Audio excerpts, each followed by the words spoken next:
My name is Walter Hayes. I am 78 years old, and in my own family, I'm not a father, not a grandfather, not a veteran. I'm just the old man in the corner.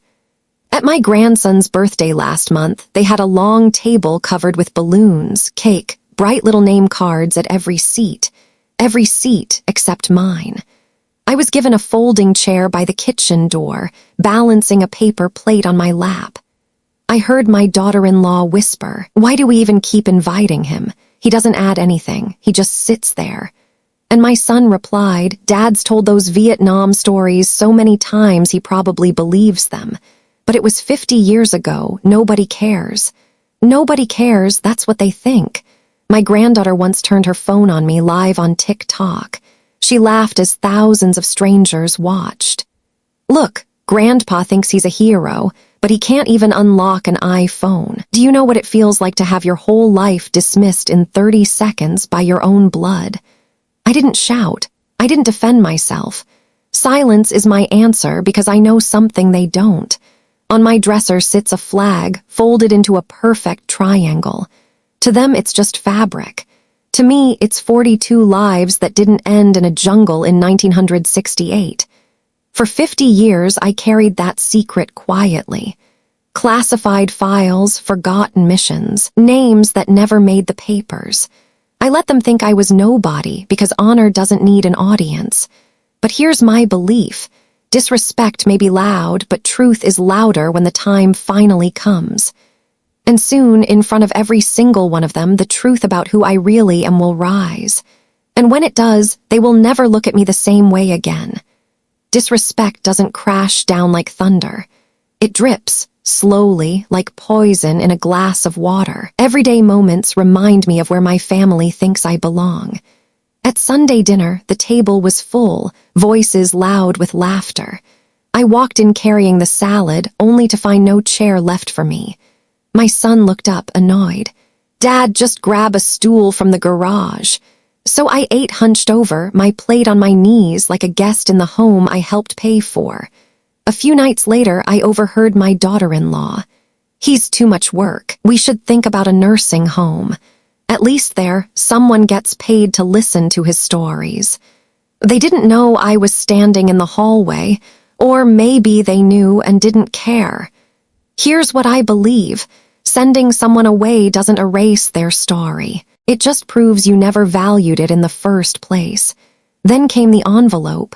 Thick, official, stamped with the seal of the Department of Defense. My son snatched it from the mailbox, laughed, and tossed it onto the counter. Probably another pension error. The old man gets these all the time. It slid dangerously close to the trash. When everyone left, I picked it up and slipped it into my coat pocket. That night, I went down to the basement. Against the far wall sits a wooden chest, older than my grandchildren, locked tight with rusted brass. Inside are medals no one has seen, photographs of men who never came home, and letters typed on yellowing paper. One evening, I caught my grandson crouched in front of it, screwdriver in hand, his phone recording. Maybe Grandpa's hiding gold bars. He tugged and pried, but the lock didn't budge. Finally, he laughed into the camera. "Figures, just junk." I didn't scold him. I didn't even move. I just rested my hand on the chest and thought, "You have no idea what's inside. But one day you will, and when that day comes, it will be too late for laughter." The envelope from the Department of Defense never left my coat pocket. I carried it with me like a stone in my chest. At breakfast one morning, my son spotted the corner of it sticking out. "Dad, what are you holding onto that for? You think the Pentagon still remembers you?" He chuckled, shaking his head. "Come on, you were a foot soldier 50 years ago. They don't send letters to nobodies." Nobody, that word burns. 2 days later, as I was watering the front lawn, my old neighbor, Mr. Jenkins, a fellow veteran, stopped by. He spotted the envelope tucked under my arm and froze. His back straightened. Without hesitation, he snapped into a perfect salute. "Sergeant Hayes," he said, his voice steady. "It's an honor." My daughter-in-law, watching from the porch, frowned. "Sergeant, why would he call you that?" I didn't answer. Here's my belief. Real respect is silent but undeniable. When a soldier salutes, you don't need words. That evening at dinner, my son brought it up again. Jenkins called you sergeant today. What's that about? You told us you were just supply detail. Did you lie? I set down my fork, looked him in the eye, and said nothing. Silence unsettles people more than anger. Later, I went back down to the basement. I unlocked the chest just far enough to touch the edge of an old photograph. 42 men standing in jungle mud, faces worn but alive. Faces that lived because of one night no one in my family has ever heard about. Upstairs, I heard my grandson's voice mocking. I swear, Grandpa acts like he's hiding some spy secret. What's he gonna do, drop a bombshell? His laughter echoed through the floorboards. I whispered to myself, soon, and when the truth comes, you'll wish you had listened. You want to know the truth? Let me take you back. Back to 1968, back to the jungle. It was midnight when the ambush hit. Rain poured like sheets of steel. The air was thick with smoke, screams, and the crack of gunfire. My platoon of 42 men was cut off, surrounded in the dark. I was 21 years old, scared but alive, and I had a choice. Stay hidden and watch them die or move. I crawled through mud, bullets slicing inches from my head. I dragged Corporal Mason, bleeding, unconscious, back behind cover. I remember the weight of him, heavy as stone, but I didn't stop. Then Private Collins. Then Rodriguez. One by one, I pulled them through the chaos. At one point, the radio operator had fallen. Without him, we were blind. I grabbed that radio, called artillery fire, dangerously close to our own position. Too close, but it broke the line. It bought us minutes. We fought, we crawled, we screamed. Men clung to me like I was their last anchor. And somehow, against every odd, when the sun rose, 42 of us were still standing, battered, bleeding, but alive. Do you know what it's like to look around at faces that should be dead and realize they're breathing because of one insane night? It doesn't make you proud, it makes you heavy, because every day after you ask, why them, not me? The government classified it, stamped the files, buried it under national security.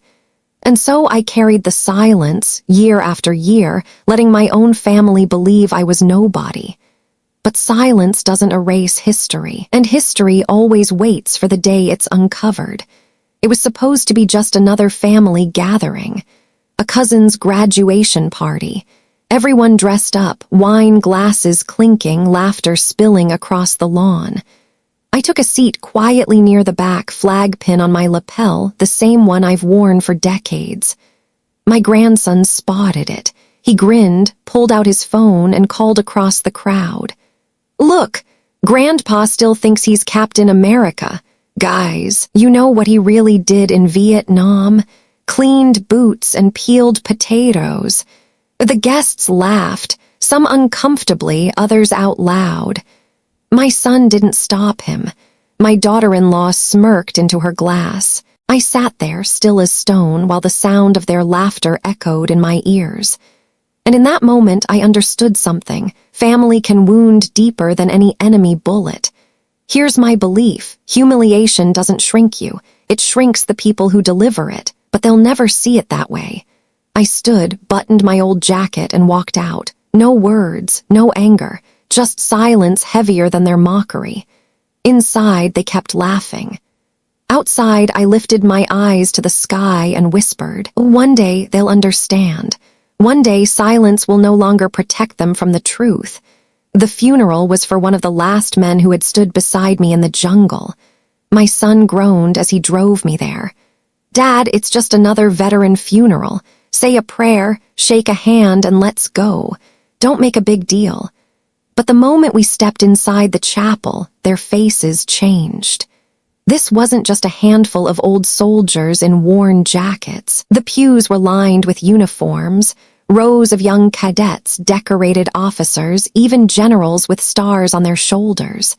When the name Walter Hayes was spoken, the air shifted. The general in the front row rose to his feet. Then every soldier in the room followed, snapping to attention. 100 hands lifted in a salute that cracked like thunder in the silence. My grandson's phone slipped from his hand. My daughter-in-law covered her mouth. For the first time, my family saw me not as the old man in the corner, but as a man their country honored. The general spoke, voice steady, carrying through the hall. This man, Sergeant Walter Hayes, pulled 42 soldiers out of a death trap in 1968. The mission was classified for half a century. But today, it can finally be told. Without him, those men would never have come home. The audience erupted into applause. Some veterans pressed their medals to their hearts. Others wept openly. On the wall, a screen flickered to life. Declassified photos, grainy images of the jungle, soldiers crawling through mud, my own younger face mud-caked, dragging 2 wounded men to safety.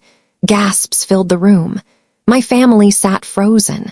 Here's my belief: truth doesn't need defending. It only needs a moment to stand in the light. As the applause thundered, my son whispered, voice shaking, "Dad, why didn't you ever tell us?" I kept my eyes forward, because in that moment, words weren't necessary. Respect had spoken louder than I ever could. As the applause softened, another figure stepped forward. A man in a dark suit carrying a black envelope. The general nodded to him. "Counselor, you may proceed." The lawyer cleared his throat. His voice carried authority. "By order of the Department of Defense and the Veterans Affairs Office, Sergeant Walter Hayes is entitled to restitution and a legacy fund.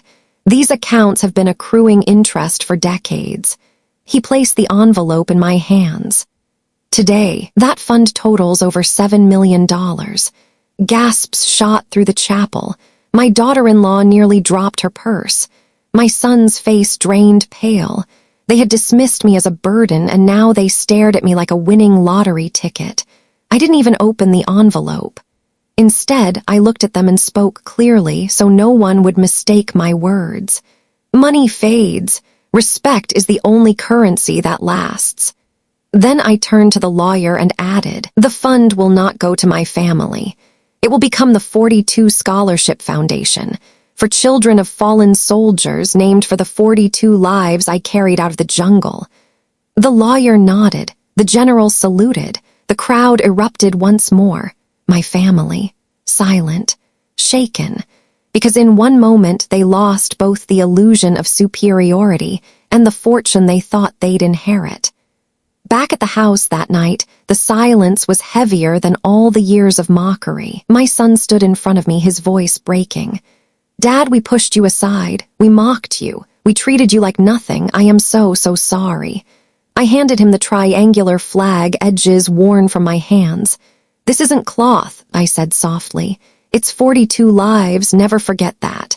My granddaughter, the one who once live-streamed my humiliation, wiped tears with the back of her hand. "Grandpa, I didn't know, I swear I didn't know." From the chest, I pulled one last envelope, its paper yellowed with time, sealed with the crest of the White House. I opened it slowly, my voice steady as I read. "To Sergeant Walter Hayes, America owes you more than it can ever repay, the President of the United States." Gasps filled the room again, but this time not from shock, from reverence. Then it happened. My grandson, the same boy who once live-streamed my humiliation, rose to his feet. He straightened his back, pressed his heels together, and gave me a perfect salute. The room froze. My son covered his face with his hand. My daughter-in-law wept. For the first time in decades, I smiled. Not because of medals or money or recognition. I smiled because respect, real respect, had finally come home. I laid my hand gently on my grandson's shoulder. "Respect, that's the inheritance I wanted to leave you." And under the soft glow of the lamp, with the flag resting between us, the weight I had carried for half a century finally lifted.